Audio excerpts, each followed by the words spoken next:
we are now live on Faz Radio. That was our brand new animation that we just got from Rico Suave. The only bummer about the animation that I have is I can't fade the music out. Maybe that's maybe we can try something else besides StreamYard. But yeah, already seeing how the sausage is made. Oh, look at the sausage right here. I have the green room on in my background, so I got to go change Nobody that wants really to see your sausage, Faz. Wait, what? Sausages? Why is your green room still up? I got to change that because we were just in the green room. The green room, see, it's a great chance to advertise. Green room is premium content. Crisp and Titan and I have been talking already for quite a while in our green room. Crisp, you're muted, by the way. We've already been talking for about 30 minutes or something. Yeah, so at least. And we now have the green room as premium content before Faz Radio, and you just need to go to Patreon. Look up Faz Radio, or for a limited time only, you can just boost the CryptoFaz Academy server, and you can get premium membership for as long as you're boosting. I did have a guy ask if I could make a longer term kind of thing, which I'm making in NFTs. So it's not a bad idea. Not a bad idea. So tonight we have Zip-Bug flavor. Oh, go ahead. No, Faz Radio flavor. We're keeping that separate. That's Zip-Bugs are his. I keep sort of. This guy sort of. So I made a Faz Radio collection in my Art Faz OpenSea, and I made a subscription NFT, and I put a little Zip-Bug as a mascot on it. So there's a little bit of overlap, but no, you're not going to have Zip-Bugs themselves promoting, saying you get Faz Radio content for buying a Zip-Bug. So it's close enough. So we've got to introduce our awesome guest. Oh yeah, this guy Chris. right here. Here, let's put him front and center here. There we go. This guy is Crisp. His name is Crisp, as in if you're in Britain, his name is Fries. UK. Well played. But yes, he's a user here at CryptoFaz Academy that has a lot of intelligent things to say on various crypto subjects like gaming and blockchain and finance, because he's like financial knowledgeable. Would you like to introduce that? Oh, go ahead. No, I was going to say not only that, it's something that I see a lot of CFA doing lately, but Crisp has done this during his whole time at CFA. He sits quietly and he kind of reads what's going on, and then he'll throw out this awesome bomb of information, and it makes everybody that was talking go, all right, wait a minute. And then you think about it. To me, that's awesome, because someone who isn't just talking or listening to wait to talk, instead actually engages, we love that. So thank you, Chris, for actually engaging in a deep manner. We love when we see that. Happy to be here. Love the content. Love the nature of the chats that go on and the things that are talked about. It's a wide breadth of info and the news and stuff. It's just it's a good place to contribute. A lot of smart people. I mean, that's actually the nicest thing anyone's ever said about me. I tend to. Oh, come on, man! Look. I mean, at this point, kind of knowing a lot of these folks and meeting them in person through just a bunch of different things, hearing more about what they do and their professional careers. I'm just usually in awe. I'm trying to really uptake what everyone else is saying. Because it's just, I got so much respect for the people out there and what they do and their histories and how they're, approaching just everything. In this case, it's mostly crypto stuff and GameFi and things like that. But it's really the information some of these people have. It's just can't beat it. It'd be hard to recreate that somewhere else. I think. I see a lot of different approaches to crypto on CryptoFaz. We have some people that are interested in trading. Some people are into games. Some people are into like liquidity pools and stuff like that. I got fried on one. You got fried on one. No more liquidity pools. Would you say that you got crisped on liquidity pools? I did. And it was so funny because it's the stuff that I end up being so much more passionate about is where I get burned the hardest, right? So, of course, Faz has this big bucket of salt right next to his desk. And whenever I fuck up like that, he takes a scoop of it and he rubs it right in the wound. I was like talking up for weeks the Thor chain. And they were a DEX, and they were the first DEX that got Bitcoin, native Bitcoin, mixed in with a DEX. So I could take ETH and trade it directly for Bitcoin on a Uniswap type of environment. Okay, so it was a really, really big deal. Shapeshift, when they decentralized themselves, that was a big part of it, was this Thor chain technology. So I was big on it. I had all kinds of assets over there. And I have a ton of one token. And I decided, okay, well, I've learned enough about this platform. I'm going to go ahead. I'm going to become a liquidity provider for it. And you could do single-sided staking for this liquidity pool as long as you had their native token in your balance, right? To cover that side. They offer, hey, you go 180 days of providing liquidity, 100% insurance. If anything goes sideways, if you have impermanent loss, don't worry about it. We'll take care of it. So I felt really good, right? And I dump a nice big fat chunk of tokens on there, and I'm making a couple of bucks here and there. Then they got freaking hacked. Not once, but twice in 2 months. And they locked everything down. They shut it down. And the coders went ahead and did their thing. It took them like 2 months to get back up. They said, okay, we're back open. I went in. They had drained all the pools to try and protect everybody. And the entire liquidity pool was gone. I lost every bit of my tokens. So I applied for their insurance. Want to know what they said? Sorry. It's not about hacks. Sorry. It's just what happened. Okay. So I got a better story about insurance. See, I joined BitTrue, and then BitTrue made this big deal about the fact that they had insurance. Like, they have all their stuff backed and all that stuff, and if there's a problem, whatever. And then came this P Network bullshit, where I'm sure you remember the P Network stuff, where they hacked their own stuff and they made a whole bunch of P Gala, and somehow it got out. It got out to Binance and whatever. And around that time period, I had bought some Gala because it had went all the way down to 2 cents, I think, that's higher than what it is right now. And so I bought some, and then they took that Gala away from me and gave me something called B Gala, and they have been mum as far as insurance in that case. This big, we have verified insurance, and you can look at our insurance wallets and stuff like that. How come I'm not getting any payouts? They don't even respond to any help desk stuff about that. So yeah, that's going to go on for a long time, I think.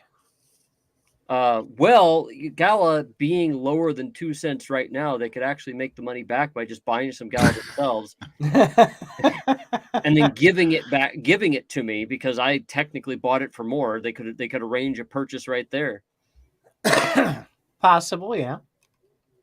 So, well, we got a little off track. So one of the things, Chris, that I love having conversations with you about, especially on CFA, but everywhere else as well, is the whole blockchain gaming experience, right?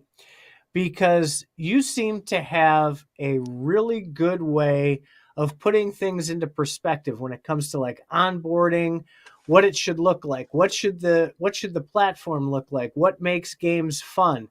Your conversations lately on CFA have really hit some hard, good points. So, starting from the beginning, what should it look like when a player enters a gaming ecosystem? I mean, what should onboarding be like? It's got to be just like old school gaming. Pop in the cartridge and press start. Just go. If you want to get more involved in the ecosystem, I mean, right now that's a nightmare. Everything you guys were just talking about is exactly, new gamers, new people coming into blockchain gaming. They don't want to deal with all that, right? You got to set up an account, KYC, on-ramp tokens, and and that's not the case for a lot of blockchain games now. In fairness, you can just open up an account, go. EVIO, I know that one gets a lot of love around here. It's probably yes, it does. the smoothest experience I've seen so far. But it's just, you got to take the barriers out of the way. There are so many barriers. I know that that's on everyone's mind. I don't think any blockchain gaming platform worth their salt isn't thinking about this all day on how to solve it and how to make it work right. But it's these barriers are still way too high for the experience that they're trying to sell you, right? So if you can play to earn, if you can own your assets, you have to jump through so many hoops. It almost becomes it's like it's not worth the time. So, knowing that, right? So, like EVIO and some of these other newer, not maybe the old schools who have been around for 2, 3, 4, 5 years, a lot of these new ones are making either the NFT or the token part like optional, right? You can get in and play. We'll keep a little database account for you over here. If you ever decide you want to click the button and grab that crypto or those NFTs, they're there for you. Personally, that's kind of the direction I've been thinking a lot lately, because the big piece is these traditional gamers don't want pay to win. And when you put NFTs, especially at some of the costs of these NFTs on some of these platforms, that's just a big preventative wall. The minute they see that, they're like, fuck you, I'm not joining that platform. So is it possible, you think, that some of these other companies who have been doing this for a while would be able to turn that model around to something along those same lines and still keep a level of success? Or do you think it's kind of you have to pick what side you want to be on? Well, I think that's a good model for blockchain games that have built themselves and they're trying to appeal to a wider base. There's no need for established gaming companies now to try to step out and be the first mover on converting their games over into something NFT based. It's just the players hate NFTs. I mean, they just hate them. I was listening to the playable interview yesterday, and that was a question that came up. How do you solve for that? I mean, there's someone in the industry who's literally tasked with solving that question. No clue. We still haven't cracked that nut yet of what's gonna bring people on board.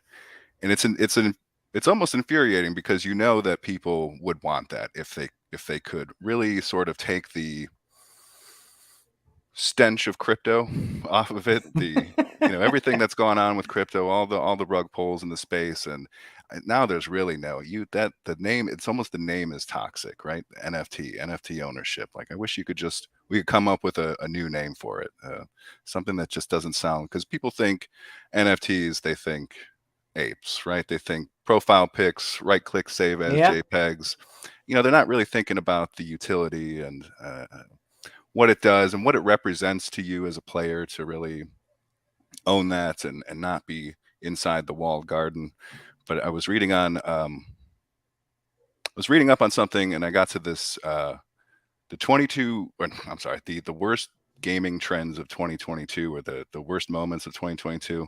And you better believe what was on that list was NFT gaming. NFT gaming is still a thing. You know, that's one of your most popular sort of gaming journalism spots.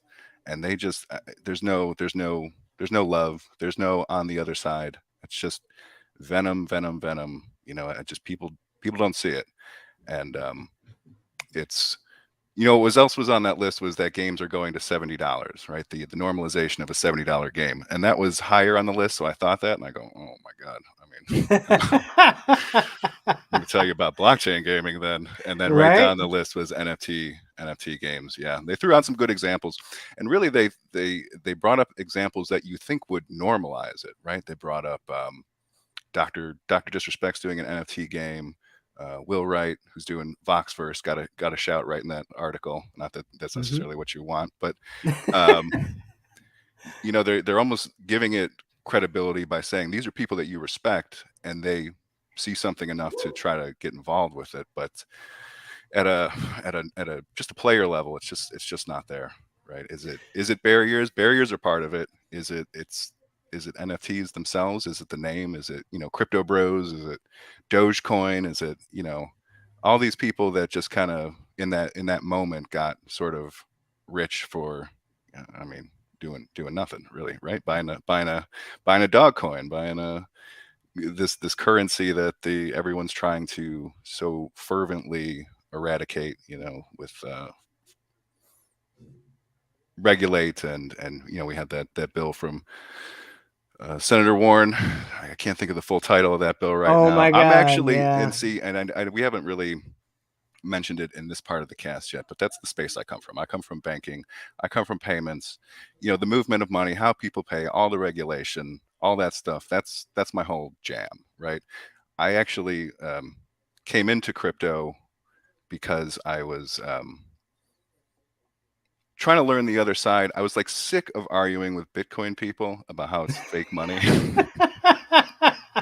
So I went and I was like, you know, but I really don't know what the hell I'm talking about. So I went and I literally bought books and sort of read up on it, understood what it was, understood what they're going for. There's got to be some sort of value here if everyone's going for it, but it takes a long time to get there. And I think that's going to be the biggest challenge, is just getting away from the idea that this is crypto. You know, it's really just, I don't know how you do that, but asset ownership is it doesn't even just have to be on a blockchain, right?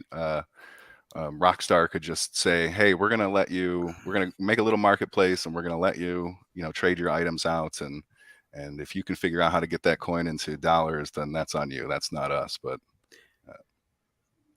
yeah, that's kind of why I asked the question, right? So if you have a platform that makes it optional, will that still deter the traditional gamers, you think? Or do you think the platform has to just be no NFTs, no crypto whatsoever to keep those people happy? I mean, we're trying to crack the puzzle on this, yeah. and you've gone very deep on this before. So that is why I respect the way that you're approaching this. You seem to understand the basics so well. I love how you're kind of wrapping that around the whole experience. So if we eliminate that completely and just make it completely optional, do you think that's still a roadblock? I don't think it matters at the end of the day, right? It's got to be a good game. If the game is good, the people will come. If it's a good enough game that people are engaged in it, and you know, streamers are willing to stream it and get their audiences on board and not have to worry about, you know, is this game only appealing because it has an earn function? Is it only appealing because, you know, there are NFTs that you can sell if you wanted to sell them?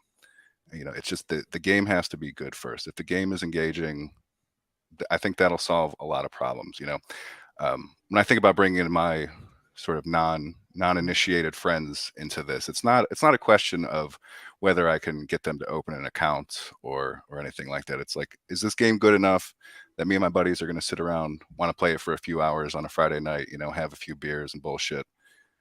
Right. Once we get that, and even if you think there's a game out there that matches that criteria, you personally, good games. I love this analogy because it's so true that good games are like good restaurants.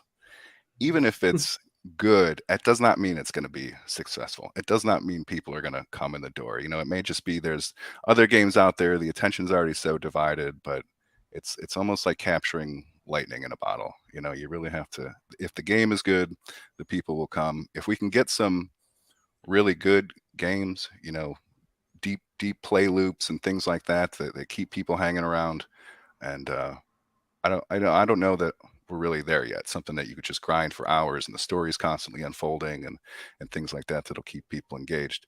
But if we can get something that, yeah, right, the NFTs. But anyway, so kind of rambling there a bit, but yeah, it's the quality of the game that'll solve that'll heal a lot of wounds.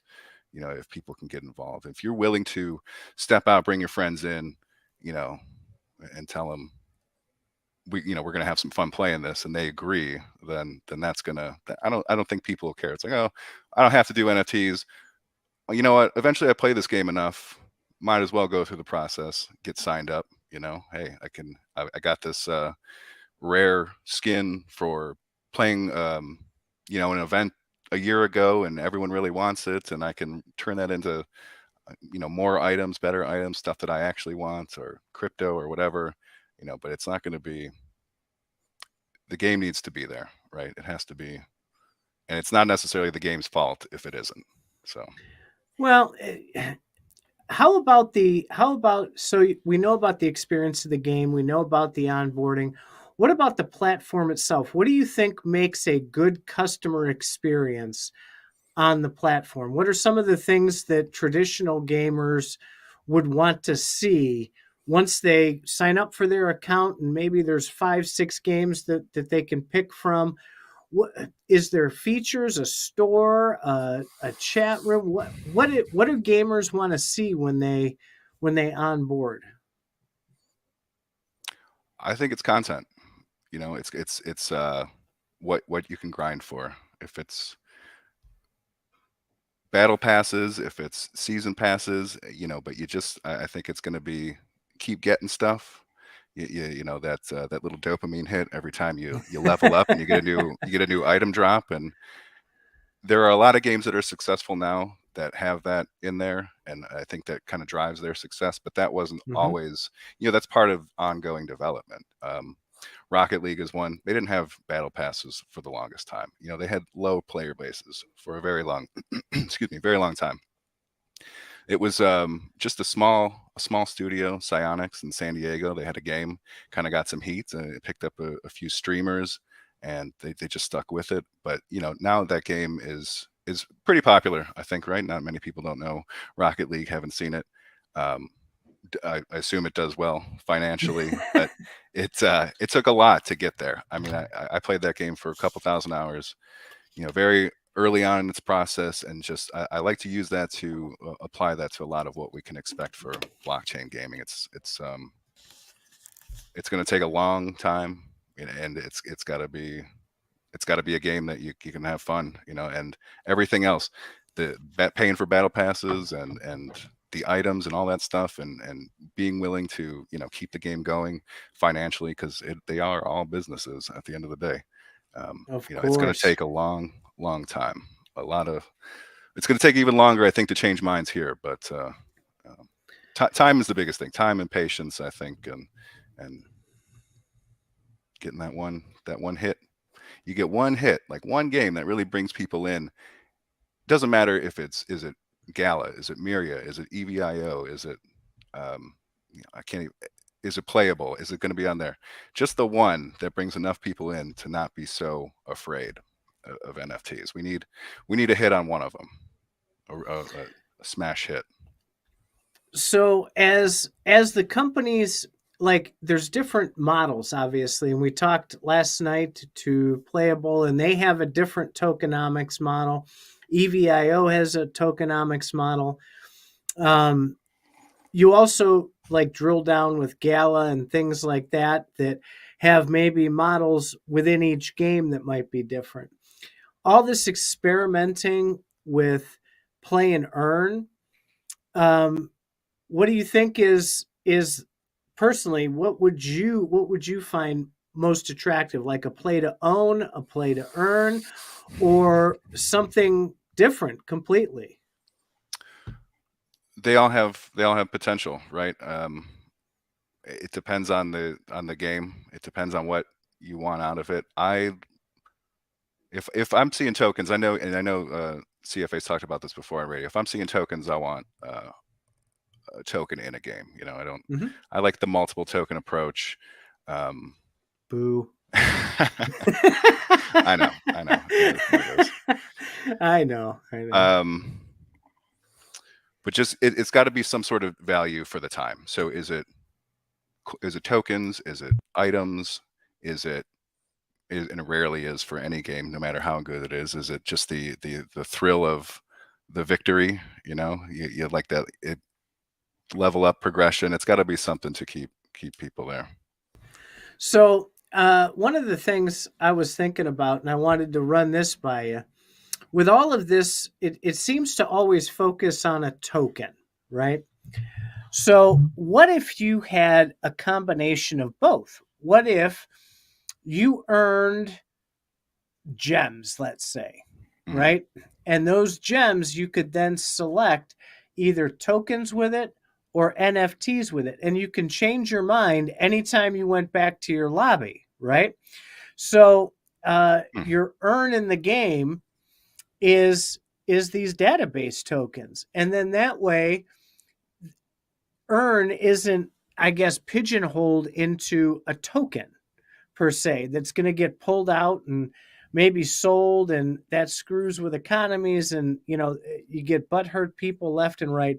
You could then choose how you want to use it. There's a couple of models that are experimenting that way, like Spider Tanks is kind of doing something like that with being able to get your upgrades, which kind of is sort of like an NFT. But I wonder if giving choices on different things might ease the tension a little bit with that pressure of, this token has to succeed.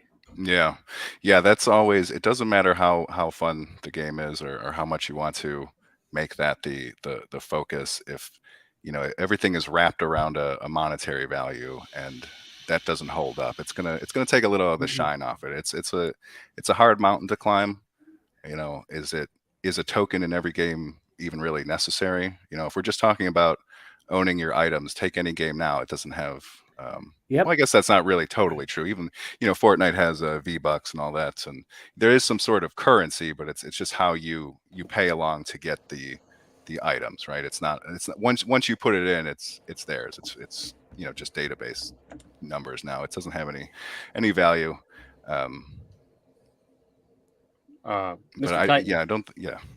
Sounds like you're talking about a very mature economy that can be able to switch back and forth at the user's whim.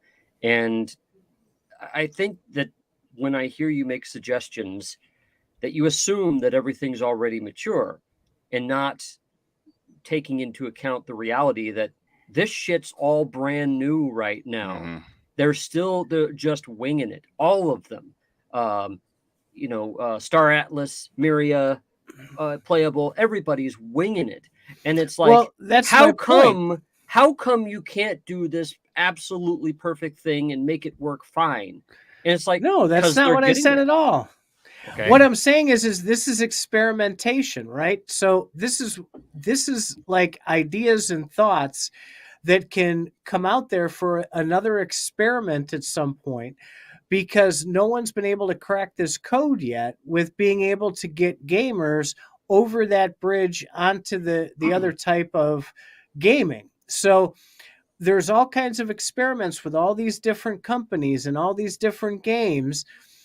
I think they're going to have to experiment a lot more. okay. That's why I brought it up. Well, here's the problem with experiments, because when you're a company that starts experimenting, which Gala Games is, for example, they're experimenting with virtually every game. Every game that they have has a slightly different tokenomics. And what happens is they get raked over the coals for doing those very same experiments. I mean, you can't have it both ways. It's how they do it and when they tell you they're doing it. That's the problem. It's not the fact that they're doing it. Oh, so well, I think anything. I think it. Yes, every problem that we have in the world right now can really burn down to how you do it. Are we doing democracy correctly? Depends on how you do it. Are we doing fiat money correctly? Yeah, it depends on how you do it. Every country does fiat money just slightly different. Well, okay, so you have people right now. Let's use spider tanks as the example. I can go in the spider tanks discussion room, and there's probably 20 people right now that have been playing this game for 2 weeks that still don't understand how the fuck they earn anything. Okay, so despite people telling you specifically how that happens, there's a light paper. There's people explaining this on a daily basis. I mean, you at a certain point, you've got to realize that people are given this information. Am I close, Crisp? With well, that? I think it's the info is out there, right? But that's not. I mean, you're talking. We talked about the quality of people in Faz Radio, right? All very intelligent people, knowledgeable in a wide range of subjects.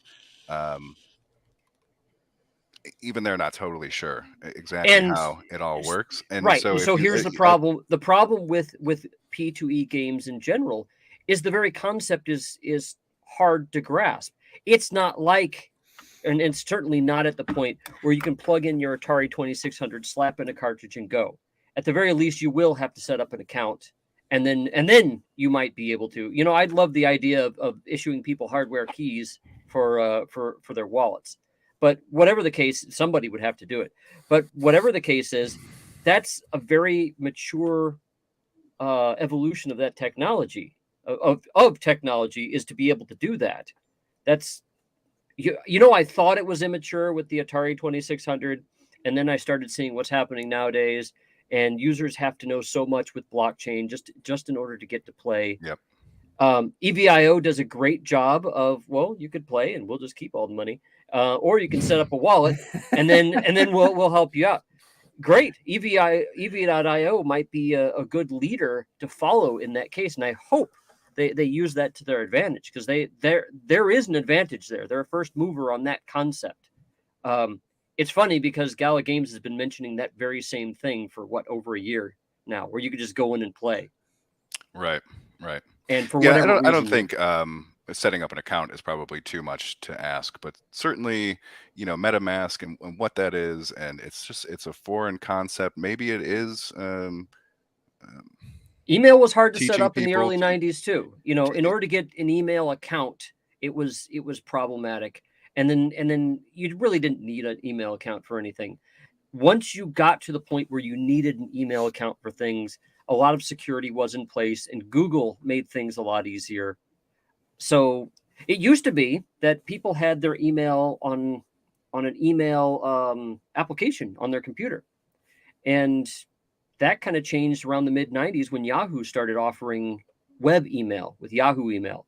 And I thought, oh my God, that shit's going to get hacked in a day. and it's actually now the dominating way of doing email. So there's going to be certain easy ways that are going to be figured out after a while. But we're looking right now saying, you guys have to do all this, or you guys are doing this wrong. We barely are learning about this ourselves. Mm-hmm.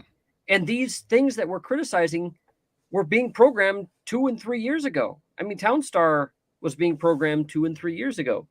We didn't know all that stuff that we know now. We're looking at that stuff in hindsight. That's why I'm such an apologist. If anything, I'm an apologist for realism. Let's get real. If grandma can't do it, it's going to be hard. Grandma can't do it right now. Yep, I absolutely agree. Yep, there's just too many steps. Even a MetaMask, it's simple enough in theory, just a browser extension. Did you really write down your 12 words? And if you did, what did you do with them? And do you really understand that that's like the end all be all? Like if you don't protect that with all your being, there's no recourse.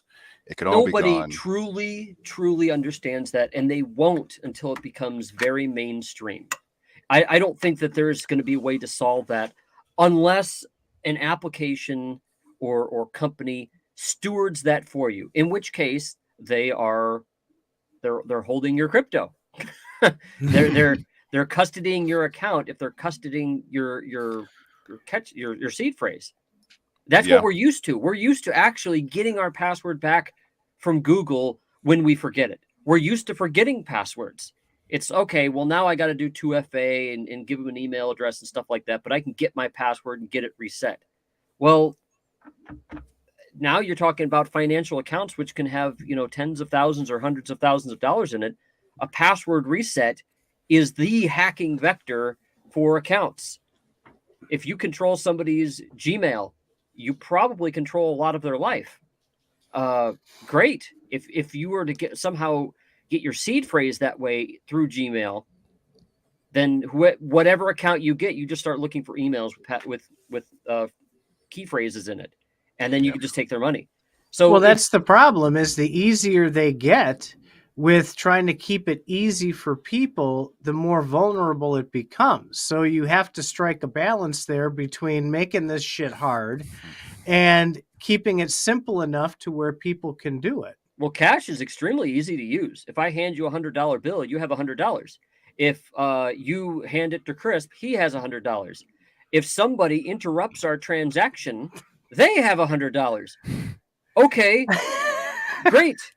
Well, we can do that with crypto too. That's the most useful way of doing things, and it's a service in that case to guarantee the safety of that $100. If you have an armored tank, an armored vehicle carrying it to Crisp, that's a service that provides security.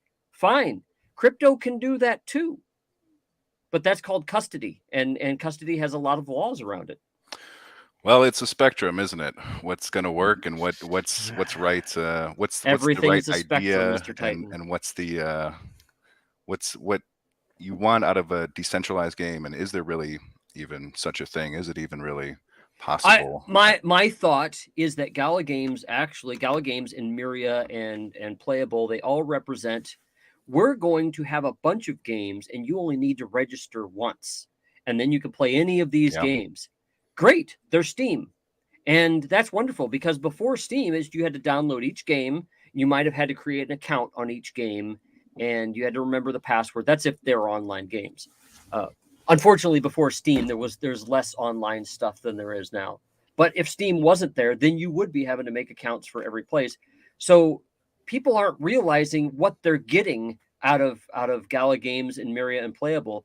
And that's where I think they're dropping the ball. Where Gala Games is dropping the ball is, oh my God, they could do so much better on communication. They could make it so much easier to walk people through things.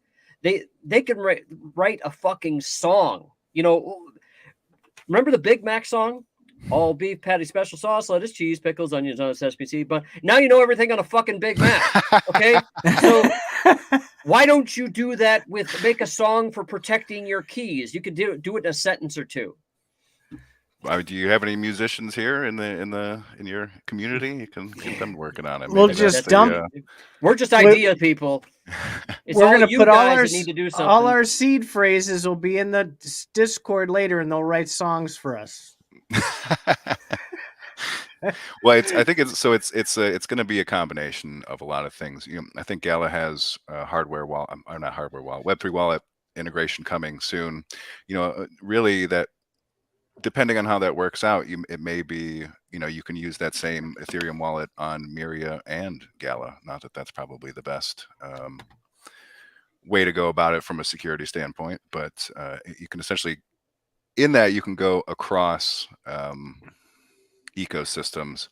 But it's really, even if you solve that part, I think the place that we have to start is, NFTs aren't bad. The conversation needs to change around NFTs. I saw something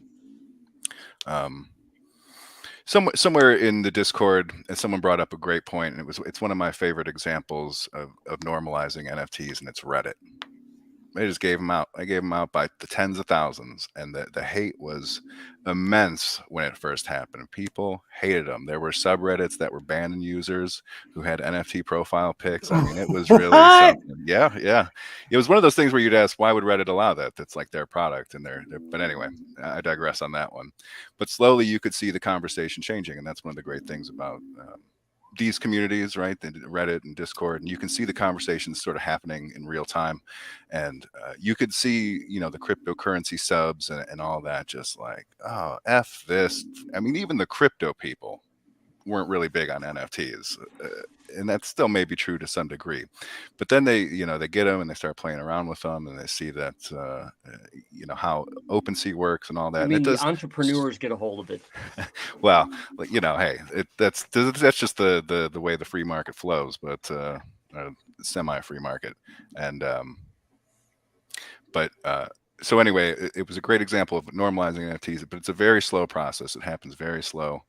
People don't want to react right away to that. It's still got a stank on it. I hate to say it, but it's got a real nasty flavor to it still. Where everyone sees the SBFs and I should say the FTXs and all that, and it's just NFT is crypto. Crypto is scam.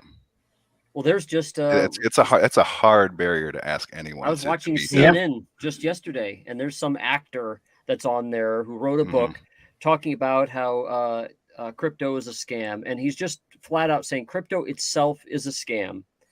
And he cites a lot of things like, crimes that are happening, and it's an easy vector and stuff like that. He has a lot of good points, but a lot of these people continue to conflate the fact. My favorite word is conflate, according to Mr. Titan there. They conflate the vector with the crime. It's like, okay, you can shoot and kill somebody. You can shoot and kill somebody with a gun, or you could do it with, I don't know, you could somehow accelerate a knife towards somebody and do the same thing. You can come up with a potato gun and kill people with potatoes. Well, you're going to ban potato guns now because they're not regulated properly? It's like, it's the same fucking thing.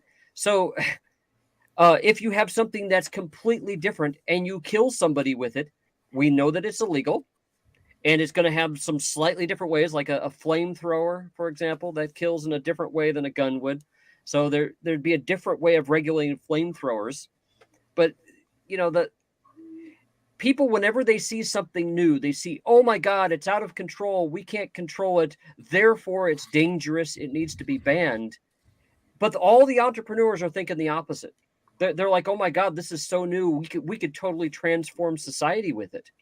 And so there's, unfortunately, the entrepreneurs are in the minority.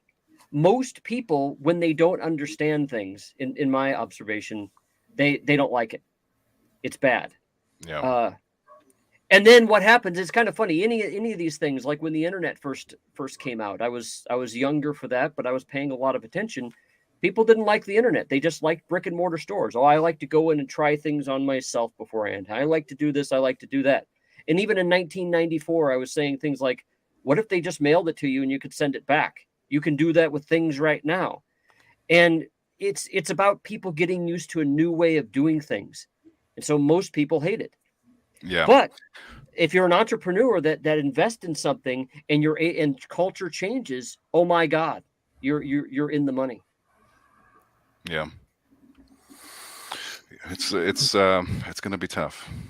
It's going to be tough to change those minds. It's not impossible. Zorro, I hope you don't mind me addressing some of your comments here. Yeah, I was just going to go there next. He's been typing away over there. Face. Yeah. It's what new real quick, humans. OB. Yeah, you're right. But I think the question, the Gala wallet's a native Web3 seed phrase based wallet. Of course, you could use that somewhere else. I think it's just the they still have sort of, we don't really know how they handle the private key and all that stuff. They create it for you. And I think it's good for them to push forward that, sort of taking that burden off of themselves. So, and in that, it would sort of become this, you could take that same wallet anywhere. But that's a good point. That is a good point. It's sort of already there in a way. Yeah. And this guy here, Zorro, he does think that the ecosystems are too fresh. It's new that things happen. Comes from when you were talking about maturity of the new space. things happen. New things happen slower than we'd like them to. It's kind of funny being here in the United States. You hear about a lot of things that happen in Europe and Japan before they ever happen here. It's like the rest of the world can deal with certain things. There's certain things that never happen here that happen elsewhere. Like Japan, you can actually go buy used underwear in a vending machine. Why is my face the big one when you're going through this? Oh yeah, okay. Hold on. Used underwear in vending machines. Yeah, of all things, that's what he brings up. Well, I wasn't trying to say that was a technological wonder. I'm just saying that they do a lot of things in other countries that we would never do here. Japan is actually a place where they have a lot of new technology before we see it over here. And of course, the newer technology is a bit more buggy and stuff like that, but they get it first. And by the time we see it, they've had it for 5 to 10 years. I kind of think that's what's happening with crypto. I think I think those things actually probably were offered in the United States and got shut down really quick. Any new technology. And so this is we're watching it happen in real time. Why do you think that is? Why do you think the U.S. has fallen so far behind in technology? Because we got used to just sitting back and having it available and done ahead of time? Or do you think we're just more stupid over here? We want it to be safe. A long time ago, I lived in Portugal, and they have this thing several times a year in Portugal where they do this in Spain better than Portugal, but they let bulls run in the streets. And in Spain, they actually have a running of the bulls where they go run down a specific path. But but where I was in Portugal, they'd let bulls run in the street and they tie a cord to it and let it, bump its way down the street. And people would tease the bull and stuff like that. That would never happen here in the United States. Why? Because that's animal cruelty. They have a lot of just the cultural differences. We see technology differently than other countries. We see finance differently. We want everything to be safe. If you're going to do anything with technology or with money, it's got to be safe. I'm actually surprised that self-driving cars ever got approved at all, because the number one problem they had with it was, okay, the car's going down the street and the brakes go out and it's got to hit something, either a grandma walking down the street or a baby in a carriage. Which would it choose? Yeah, that's a question that they would run all the AI through, like what the AI would choose. And that was their gold standard. Humans, we wouldn't know what we choose. We just go, and then we just hit something. But AI should know better. And so now we have a higher standards. Like AI has the ability to pay attention. It should go after the grandma rather than the baby. And so eventually I think they solved that one just by saying it should keep the people in the car safe. Because who the fuck's going to ride in a car that's going to destroy, that's going to drive into a wall and kill you rather than the people on the street? Some people might do that intentionally, but the AI, what's the AI going to do? Because it doesn't need to save its own life. So, I mean, there's all of these weird questions that we put across that other countries are just like, self-driving car, let's do it. We're putting that Scream on a short, just so you know. Scream on a short? Yeah, what? when you were demonstrating and screaming about the car. Yeah, we're gonna put that on a short. That was good. Screenshot that. Do you need all the faces so that you can do something with my face? No. Well, I agree with the 5 to 10 years, but I don't think it's incomplete until that point, right? It's just until we get the games we see, traditional games, Web 2 games we see today, the ones that you really think of when you think of, big time, big impact, So very popular. You're going to play them with your friends, and then everyone's going to buy it out on launch day. There's a way. I think there's a way to go, but it's not going to take 5 years to see any progress. It's going to be a very slow progression. I mean, that's probably just a reasonable It's going time to slip frame its for way in. games in general. Yeah, It's going to slip its way in. It's all of a sudden it's going to be happening, and we're going to be like, "What the fuck? When did this start?" It'd be like 3 years ago. Really? I thought that yeah, shit was illegal. right. Yeah, and it's all those things together. And I know I'm being a little sort of pessimistic on it, but it's because, coming from a sort of a first world financial security, people want that financial security, like you said, Faz, and we're used to it. We expect it. We expect recourse, when something goes wrong, when a transaction goes bad, and you're not. It's the fight for some people is different than for others. What you're trying to escape with, what you're trying to get away from or improve with Web3 gaming. So if you're in a country with a less secure banking system, maybe it's like, we need to get to this a lot quicker. This makes sense. I'm ready to go. Like, I don't expect someone to be able to save my wallet if I give up my seed phrase. That's just, I don't expect every transaction to be. I can charge it back to the company, if I didn't get what I wanted or something like that. So the big cultural another big cultural thing I see with the United States is we are used to people managing everything for us. We're used to Google managing our password, for the banks managing our money, and everything else. We are a lot stupider than people in other countries. I think, because we're well, other countries I might have that, but I didn't mean to agree. I just kind of was like, yeah, they might have evil dictatorships that take away your control, but we voluntarily give it away. It's like, wow, I got a pile of money. Let me go find a bank to put it in. Why? Well, because somebody's got to watch this shit. And all the bank does is, as soon as they get your money, they just go loan it out to other people. And then if the bank fails, they go, "Oh, we're sorry." Well, at least there's the feds backing what, $150,000, the FDIC insurance thing. 250. Oh, is it 250 now? It's 250. So fine, at least we have insurance for banks for when they fuck it up, because they fucked it up so many times in the past. At least Right. But we're not used to managing our money ourselves. We're not used to managing a lot of. I mean, our cars, they have car insurance. It's you're. I don't know. A lot of different thresholds for the risk. That's my apoplectic look. It's like, I can't believe that people so much want to be taken care of that they would shut all the doors to doing it manually themselves. Yeah. So I'm totally on board with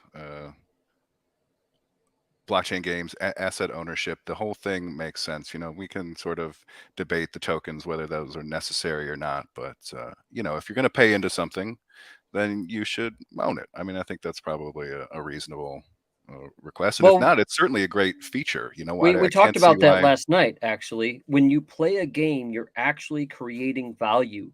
And if you earned, I don't know, 10,000 gems in a game, that's real value. It took you time to do that. So why not be able to cash it in and give it to somebody else? You might get sick of playing a game, and so you'll just hand it to your son or something and say, "Hey, can you just use my account from now on, because I got it up really high." Well, now you don't have to just give it to a family member. You could sell it to anyone. And that's what's nice about NFTs. But the moment that you give somebody, you say, okay, there's value in a game, and you could sell this to somebody else. People want this and this and this and this and this, because they see all these outgrowths of it. And they're like, how come you haven't guaranteed this? How come you haven't done this? How come you haven't refunded me this? How come you haven't paid me back? Which is what Titan was saying earlier. How come you're not making sure that I'm not screwed with money? It's just, this is value you're creating yourself in a game, but people aren't realizing that they have all these wants that they want to staple on top of that. Yeah. Right. Your turn, Titan. I don't remember saying what you had me saying. You said things similar. That's what I got. It was similar. It had to do with the experimentation, right? So the experimentation is a wonderful thing. I think trying new ideas to try and get these concepts on this side of the gaming to be different. I think the timing of a lot of those experiments and the way that they're communicated and brought out to the people is being done in a really irresponsible way. So people are creatures of habit. You were just talking about how people have their set ways in the banking system and what should be and shouldn't be. People also have that expectation when they come in to playing a game, especially if they're going to be laying out tremendous amounts of money for it. And it's all fine and good if the rules change, as long as everybody can agree before $12,000 has been spent on a game. And then you spend that $12,000 3 months later. Oh, by the way, this is completely different now. And that's where people throw their hands up and go bananas. All right. So I think if these experiments are done, it has to be known up front what to expect. And if that does change and it hurts the player in any way, the company who made that change should be the one to face that responsibility financially. That's all. I don't think that's too much to ask. Well, define hurt. Right. So if you bought an asset for $1,000, with what was said that was supposed to be the utility and the earnings of this NFT, and then 3 months later they come out and they say, "Oh, by the way, in order to get the most out of this NFT, you need to buy an additional NFT so that it'll work the way that you want it to work." Okay, let's wait. Let me unpack that, because you have two things together that I want to make sure that people really understand. When I first started buying NFTs, gaming NFTs, the only thing that I thought was this NFT would be useful and I could resell it. So whether or not, and I know you might be, you talk about spider tanks and their drop pods, whether or not you have a drop pod, that spider tank that you bought has value and can be used. The drop pod means you can do something additional with it, like rent it out. That's important, because when you buy an item, I'm not gonna say Star Wars action figures, but I'm gonna say a vehicle. You go buy yourself a truck. You have a truck. You can use your truck. But now you want to rent out a truck. Well, maybe in order to rent that truck out, maybe Chevrolet or something can make it easier for you to rent it out. Maybe they're the only way that you can rent it out. And so you'd have to buy something from them. You don't have to rent it out. You don't have to do that. In fact, you don't even have to rent it out in Gala's way with drop pods. You can go rent it out your own way if you can figure it out on the blockchain. So you bought a tank. For them to add functionality for this tank that you can rent it out in a specific way, that's a new feature. So let's just get that out of the way, because the way that you're talking about this is they are upping the ante and making it so that I have to pay more to get what I want out of it. No, you bought the tank when you knew that there was a tank. And then when the drop pods came along, and maybe you have to start buying some drop pods, that's your fee to rent. At the moment, they don't have any prices for the drop pods, and I'm expecting that they won't be $5,000. I'm expecting that they would be a lot lower. But whatever the cost, that's still a new feature on top of the fact that you bought a tank. Let's get that out of the way before you start complaining about something else. Now, if they made it to where you couldn't use the tank at all unless you paid more money, that is different. I should have focused me for that, but that's okay. They can look at your face. I'm having trouble concentrating on all the focusing here. We need a focusing person. We have a job. A producer, yeah. We need a producer. We pay a big fat goose egg right now for it, but you'd be able to move our pictures around like this. Anyway, it'd be a lot of responsibility though if you bring up that vending machine and you got the wrong face up. That's when they blow me out or mute me. but you know, that's why I'm going after Titan and continue to go after Titan on these additional things that you have to buy. No, you don't have to buy a goddamn thing. You bought a tank. You can go speculate on that all you want. You can go on OpenSea. You can go sell that very same tank. You can go play with the tank in the game. You got what they advertised. You got what they're paying for. Make a short out of that, Mr. Titan. No, because I still think you're wrong. No compensation necessary. There's no compensation necessary.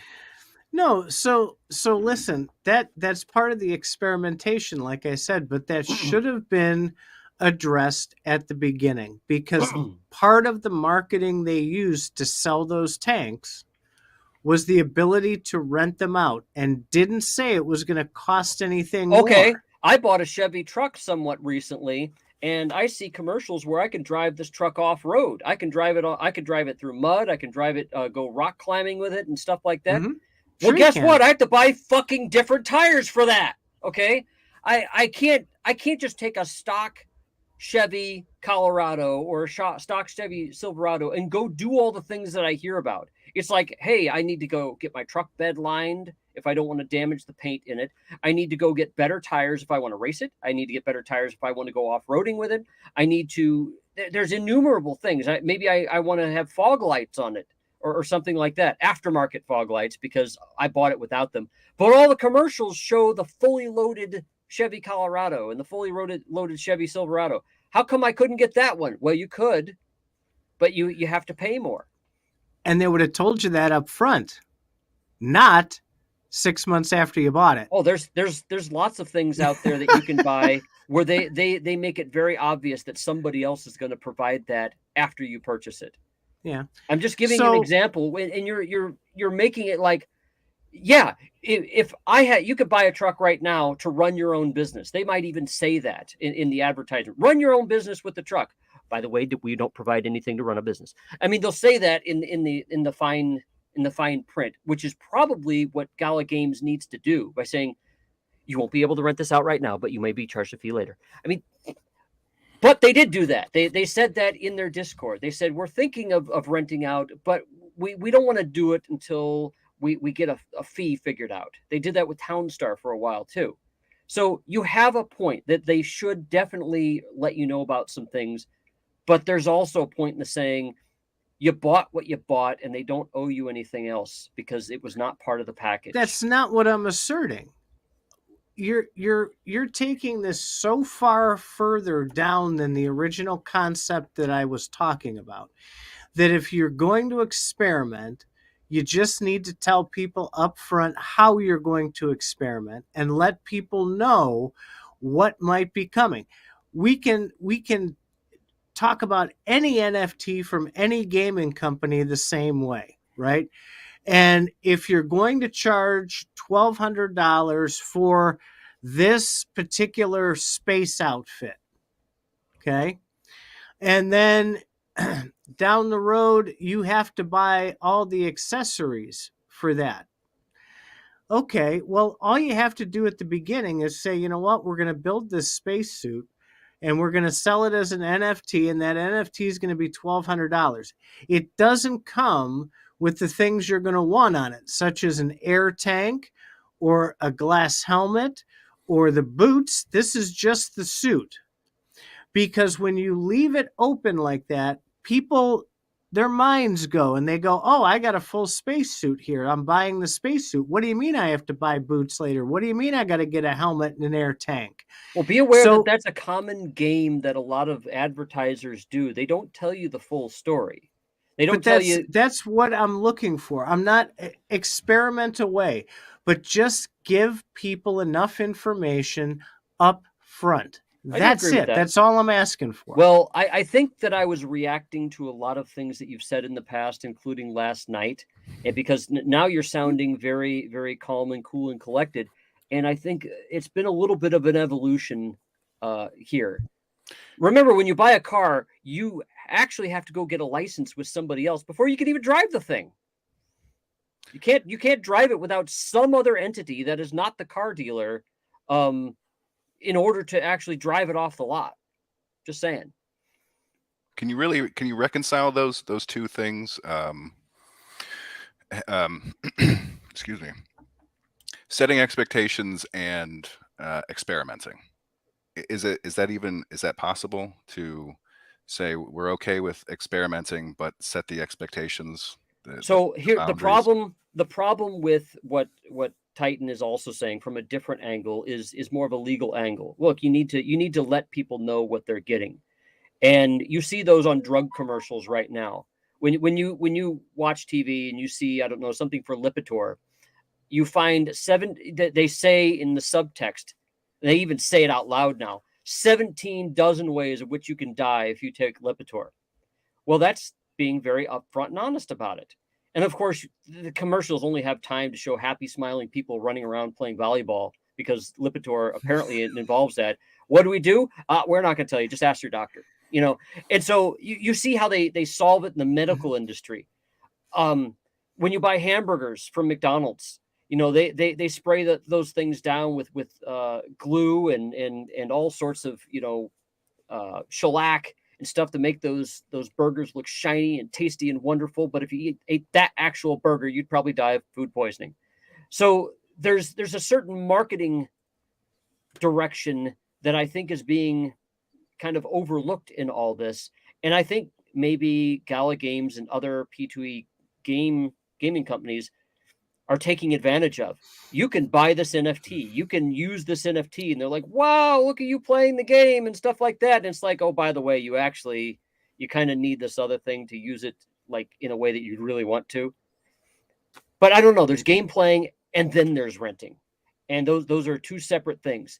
And if you want to be upfront and honest about the whole thing, then you're going to have to do a ton of homework. You're going to have to put a lot of caveats on everything you say. Those make for shitty commercials and advertisements. I don't think that's going to happen.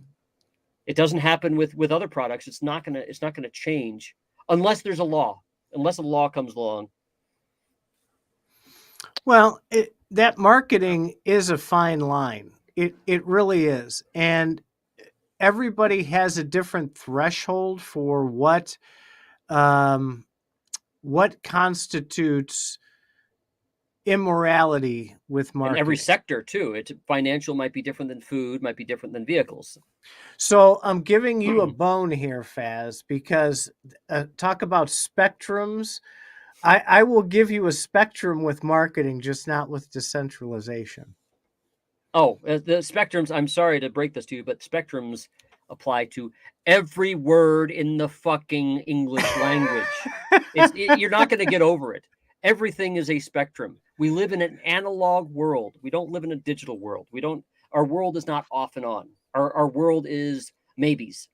That's all. That's the best you're going to get. It's 2-1 here on this one, Titan. Woohoo! Well, that's the last time I invite Chris on here. I know. I'm supposed to be getting help. He's the genius. I'm just the dummy who tries to help everybody. If Forged in Crypto is here, that they both team up on me, and then I just... See, you can talk sense, but if you have multiple nonsensical people, I'm the crazy one. So... Now you're getting it. So on this one, I'm the nonsensical crazy one on this. Just for now. Well, even that's a spectrum, right? It's all nothing black and white. You can be smart and stupid at the same time. That's quantum mechanics really goes into that as well. You cannot. Well, the world is not binary. The world is not absolute. You're not going to say, I can get this for this, and then that's it. There's always going to be exceptions. Mm. Whoops! I didn't mean to press the button. Can I get my money back? No, you fucker. I mean. Where do you get the right, even saying you fucker? Because people will. Wow. I think we lost 2 viewers by me saying that. You're like amped up tonight, Faz, man. You are hot tonight. Just getting into it. I ate some hot food last night and it's causing me stomach issues. So maybe that's why. I was fired up last night. You're fired up today. Yin and yang. That's how it works. Well, I let you go for a while there. I had to run to the bathroom, but now I'm back and I'm unloaded and ready. Oh my God! So we've been going on for quite a while here. We might want to think about wrapping this up, or what do you think, Mr. Crisp? Yeah, that's fine by me. I hope we had a good combo, and you got to hear a little bit more about Titan from as a non-gamer. You know what people who kind of grew up in it and do it a lot, and what they kind of expect to see. I want to see the That's Atari huge 2600 news. direction. I want to see that. I want to be able to just buy a cartridge, slap it in, and play it, because it's even your grandma can do it. Mm-hmm. An interesting one, and maybe it's a topic for another show, but it's just an interesting comment. It's something I've been thinking about a lot lately. I'm not sure it's possible, and just want to get your guys' thoughts on it. It's OB 4:46 p.m. The solution is decentralized on-chain gaming. I think is getting to no gaming, no publisher. The game is totally on-chain. I've seen other people mention something about that, and is that really even possible? You know, Titan and I were like that is even possible. Titan and I were just talking about this. I think I don't know where we talked about this in the last day or two, and I was expressing a lot of doubt that it was possible, because there's always going to be a centralized vector to attack. Is somebody making the game available to you? Well, then is there an on-ramp or an off-ramp to this? It could be completely on the internet. Then the centralized part, on the blockchain, and the way to get to the blockchain is on the internet. So then your internet service provider becomes the centralized thing. If the ISP blocks the blockchain, then you won't be able to play the game. So is that centralized? Well, if everybody has an ISP, are the ISPs centralized? Well, kind of, sort of, yeah. What ISP has the most people? So you can. So whatever way you put that into place, it's not going to work. In fact, I was even saying, is gold really decentralized? No, it's not. I mean, what we think of as decentralized is we don't know where all the gold is. There could be gold underneath the ground where you are right now, and all you need to do is dig for it. But in reality, there's certain places that we know to get gold, and those places are all hogged up by miners, actual miners who are mining every single day. Now, there's probably asteroids out in the solar system that have gold in it. We can't get there. But if we could, you're going to find certain people going after the gold because they'll have the ability. I'll say Elon Musk is number one there. So is there anything on this planet that is completely decentralized? Well, in concept, in that it can propagate itself without any human help. Yes, that's decentralized. And yes, you can make games decentralized in that fashion. But once I make that argument, then people like Titan come in and say, if somebody can control anything about it, it is no longer decentralized. So it has to do with your definition. And if you're going to use all these definitions, no, you cannot have anything decentralized. If your token that you are using, collecting, or doing something with has a CEO, it is not decentralized. It's that simple. I don't have to go on a huge diatribe. Well, you could have a game. Okay, so what I'm getting from you is, if a game uses blockchain as its token, is the game decentralized or the token decentralized? Well, now we had a great talk with Bitbender about that. Because Bitcoin, by the way, is not completely decentralized. It has to do with the number of miners. If you were to say decentralized means nobody has 51% of the mining ability, then Bitcoin is decentralized. But there could be somebody with 49%, and then all the other miners have 1%. Is that still decentralized? Well, yes and no. Okay. Well, okay. So you're with Bitcoin miners, they don't secure the network. That's not how the Bitcoin works. If you're talking about a game platform, the person who pushes the game software would be the centralized or decentralized authority. Well, wait a minute. I just heard that on some professor said that to Congress just yesterday about Bitcoin. They said, well, Bitcoin is centralized because there's developers writing the code. And if you look on Twitter, a lot of people are saying, you obviously have no fucking clue of what you're talking about. It's not the programmers that make Bitcoin. It's the people that accept the fork. So Bitcoin Cash forked off in 2017. They were both Bitcoin at one point, but Bitcoin Cash forked off, and now they have another set of developers doing that. Which one is Bitcoin? Well, it's whatever people accept it to be. If everybody accepted Bitcoin Cash, that would become Bitcoin. And so the same thing would go with games. If you have game developers pushing out a game to run on its own, then I would say whatever fork of that game exists would be that game. If this is a Gala game and they put it out, yes, they'll have developers putting out. But then again, if they're going to put it out and I can copy it, well, then I can put out a clone of it. What would be different between mine and yours? Or mine and Gala Games is? It's the same thing as with Bitcoin. So before you cut me off when I wasn't able to finish my thought, you have... Hey, real quick, let me cut you off there. I just want to... I know, right? He's OB, been doing this what for game? What game are you talking about, OB? What game are you playing? That's. I think he's saying he's playing a game that he would consider decentralized. All right, sorry. Go ahead. I closed my YouTube tab. I couldn't get back there to respond, but I'm interested to know this. So it depends on who is the person that has those powers or abilities, right? So you have the company that created a company with a CEO that created that game. If they're the ones programming it, not decentralized.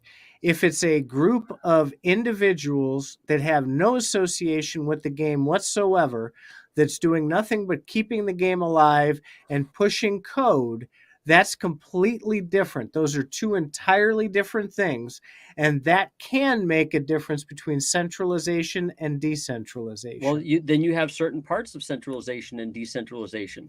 So you can have the code be centralized, but the game not be centralized. Or better yet, you can have the code decentralized and the game not decentralized. If any of those fail to add up, you don't have decentralized. And that's what I was getting to earlier, is you're not going to find any situation on this planet, including any resource on this planet, where there is decentralization going on. There's always somebody controlling something. But it's who is that controller that leads a big part of whether it can be considered. There's somebody we just, maybe it was even last night, was saying there has to be, like, maybe it was you have a level, a score, maybe a decentralization score, a decentralization score. And you correct. said that felt like my you said that felt like my, I forgot the word now. Yeah, spectrum. No, spectrum. That felt like my spectrum. So I'm using your example to try and explain it to you, because you used it. You obviously understand it. So if you have a 10-point scale and you get all the pieces in there so that it's like a 9 out of 10, right? We know that that's a better place to be than 5 out of 10. We know that. That doesn't mean there's a spectrum of decentralization. That just means there is a better sense of decentralization, right? Yeah, I don't think we totally need to quantify it on a spectrum. But that makes a lot of sense, actually. All you need to ask is how decentralized is something, rather than say, is it decentralized? Because as far as I'm concerned, you can't have anything that's decentralized on this planet. I think it's an aspiration, not a... yeah, I think we're getting there. Oh, Phantom. OB put it on here. Yeah, I have that saved to take a look at that. Yeah, so... to see what's there. I've been playing the game for nearly 2 years. The code's released. So that's another part of it, right?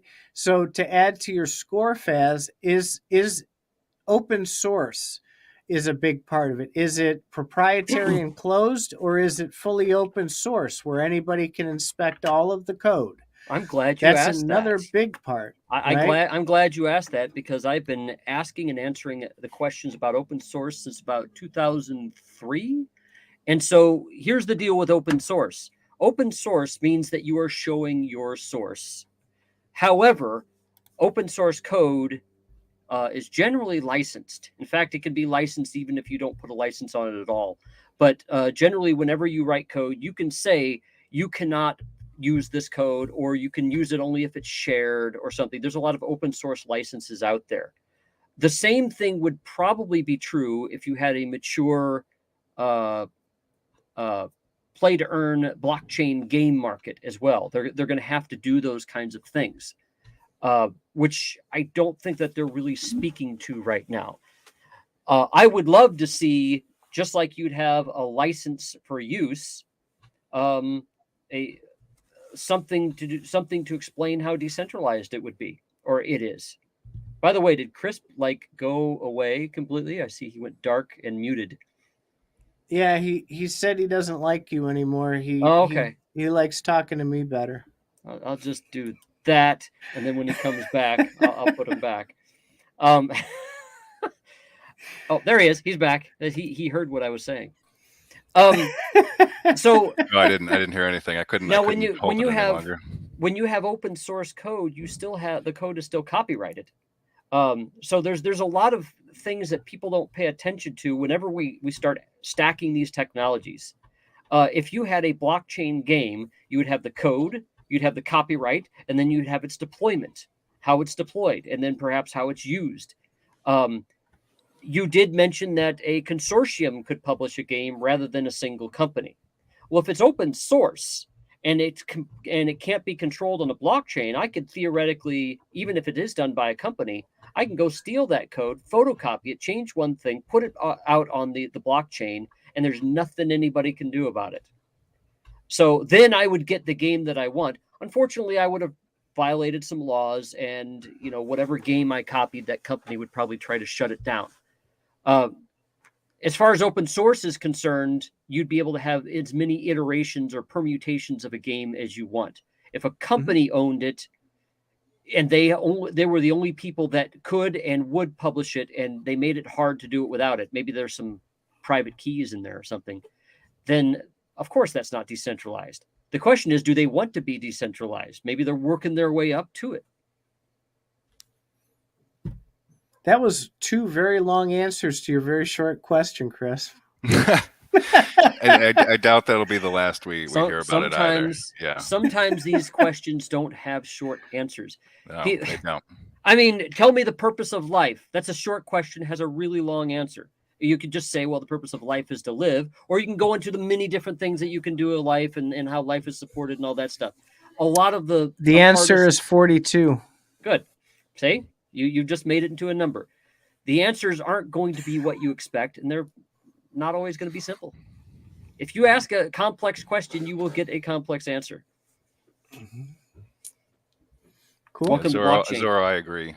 There's always going to be some part centralized. Let's hope it's the tiniest amount humanly possible. If I was right about everything, I'd be beyond. Wouldn't be here right now.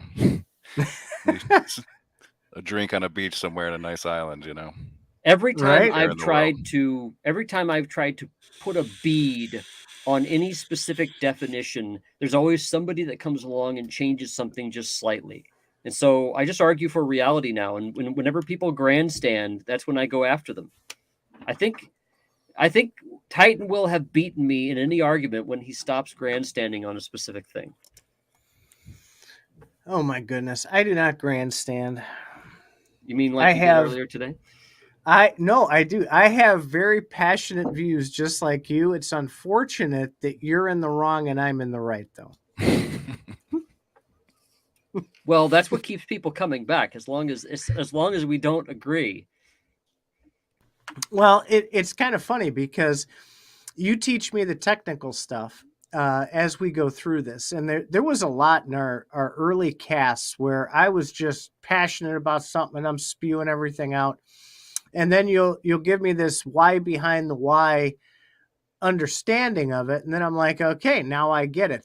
The problem is that when people don't have details that they don't know that they don't know, that is what causes a lot of miscommunication and the forming of opinions that other people have issues with. That it's human nature, though. You can't possibly know everything about everything. I think a lot of our arguments actually have a lot to do with definitions. Whenever we hear about something happening in the news, especially when we look at marketing on new technologies, it's easy to get the wrong idea of how they work.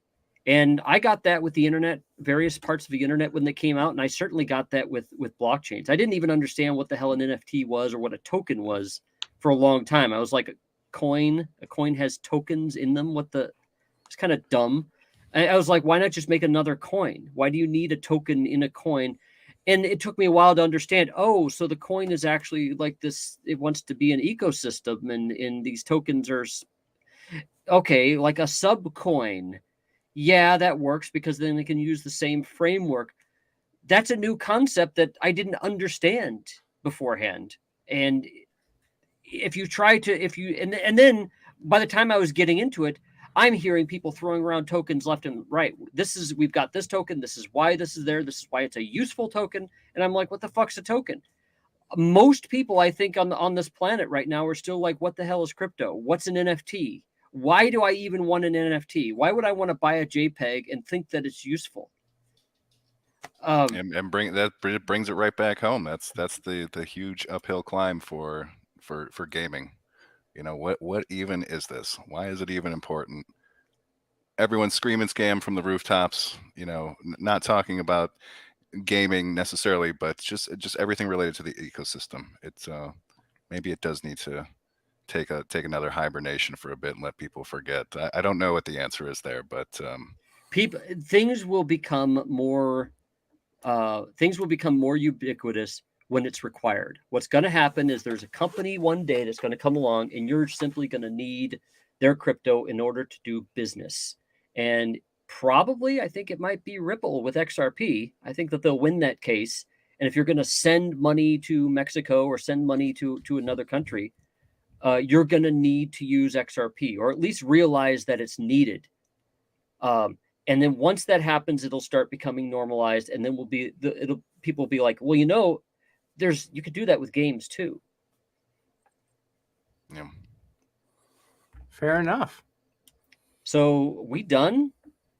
I am like spent. We've been doing an hour and a half here. Holy cow. I just beat you to death there. So oh my God. Beat you down. The future is bright. A lot of promise. Yeah, hang in there. It's going to be a while. We all need a lot of patience. You know, a lot of barriers here, but we'll get there. We're all here because we think it's right. We think it's the right thing. We think it's the way it's going to go. We think it's the way it should be. You know, people are just building away, breaking down the barriers. We'll get there. I'm very interested. Yeah. This is going to go onto YouTube. It's going on YouTube right now and podcast. I'm very interested in what this conversation will sound like in 5 or 10 years. Will people be laughing their asses off at us? In 20 or 30 years, if crypto gets big, will they be laughing at us? Because if crypto goes away, we're going to just sound like idiots. I mean, if everything becomes more centralized and more federally regulated and stuff like that, I think the people are going to look at us and be like, look at these idiots talking about this whole system that is subject to scams. We're still not safe, I think. Yeah, there's so many gaps to address in the current system now, though. It's not, neither one is perfect. You know, one is trying to, at least in part, make up for the other, and you know, maybe there's a symbiotic relationship there for both of them. It's peaceful coexistence once we get regulation in here, which try as we may not, whether you want it or not. That's a coming. We did have this with the internet. I remember when Amazon first came out. By no means was I gonna trust putting my credit card on a website. I was like, are you fucking crazy? I'm not gonna type my number into a computer. And of course now everybody does it. But then back then I didn't get into cars with strange people that I didn't know. And now I can one phone do it all the time. One phone call. I'm one phone call away from getting in a car with a strange person. Oh, I thought, yeah, okay, Uber. Maybe you were just getting in random cars. Well, I'm not including cab drivers because back then the cab drivers were strange too, but at least they were vetted in some way. Uber, they're not even vetted. It's just some dude. It's like, okay, have they killed anybody? Nope. Okay, he's good. Do they check that far? I'm not really sure. But you put your credit card into the website, right? Because if something goes wrong, bank's got you covered. Is that some the credit card company? The credit card company, right? The bank behind it and all that stuff. By the way, bank is just a very generic term at this point for fiat holders. There's a little trivia with that. Credit card companies they just eat it. If you get your credit card stolen and a couple $1,000 gets taken, they just eat the cost. They have insurance that'll pay them back sometimes, but it's better for them to eat it rather than cause you to worry about the safety or the security of that stuff. Now, if you get like $50,000, they might just sue you personally rather than eat it. I mean, they'd be like, why did you give this stuff away?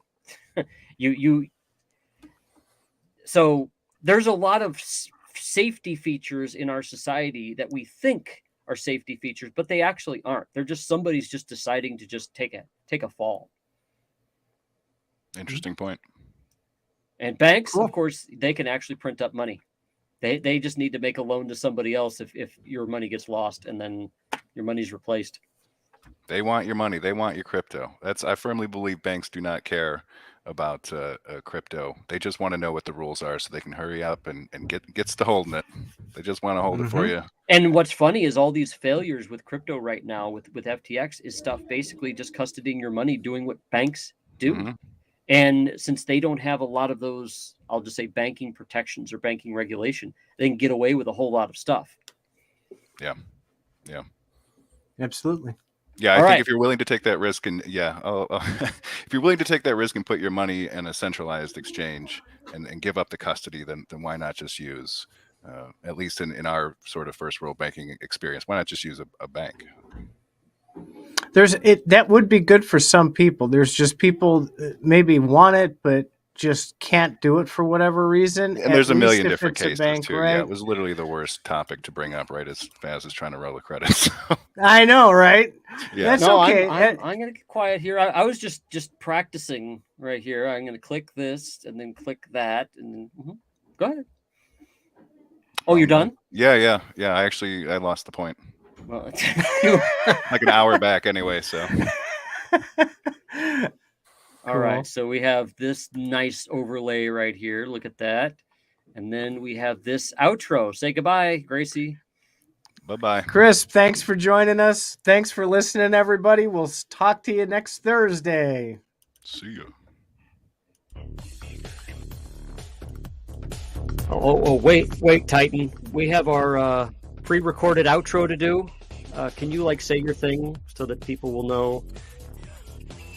Oh, absolutely. Hey, subscribe, and throw some comments below. That helps us, which in turn helps us provide you with much, much better content every week. Thanks for being a listener. Thanks for supporting the channel. And thanks for sitting through our pre-recorded outro.